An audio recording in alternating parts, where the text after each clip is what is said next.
to rest on each of them. All of them were filled with the Holy Spirit and began to speak in other tongues as the Spirit enabled them. Now there were staying in Jerusalem God-fearing Jews from every nation under heaven. When they heard this sound, a crowd came together in bewilderment, because each one heard them speaking in his own language. Utterly amazed, they asked, "Are not all these men who are speaking Galileans? Then how is it that each of us hears them in his own native language? Parthians, Medes, and Elamites, residents of Mesopotamia, Judea and Cappadocia, Pontus and Asia, Phrygia and Pamphylia, Egypt and the parts of Libya near Cyrene, visitors from Rome, both Jews and converts to Judaism, Cretans and Arabs.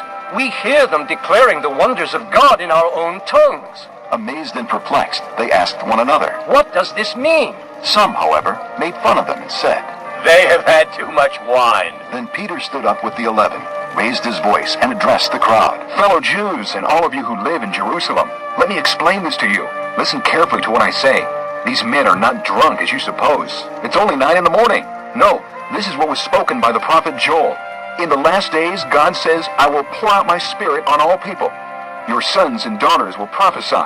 Your young men will see visions. Your old men will dream dreams. Even on my servants, both men and women, I will pour out my Spirit in those days, and they will prophesy. I will show wonders in the heaven above, and signs on the earth below, blood and fire and billows of smoke. The sun will be turned to darkness, and the moon to blood, before the coming of the great and glorious day of the Lord. And everyone who calls on the name of the Lord will be saved. Men of Israel, listen to this. Jesus of Nazareth was a man accredited by God to you by miracles, wonders, and signs, which God did among you through him, as you yourselves know. This man was handed over to you by God's set purpose and foreknowledge, and you, with the help of wicked men, put him to death by nailing him to the cross. But God raised him from the dead, freeing him from the agony of death, because it was impossible for death to keep its hold on him. David said about him, I saw the Lord always before me. Because he is at my right hand, I will not be shaken. Therefore my heart is glad, and my tongue rejoices.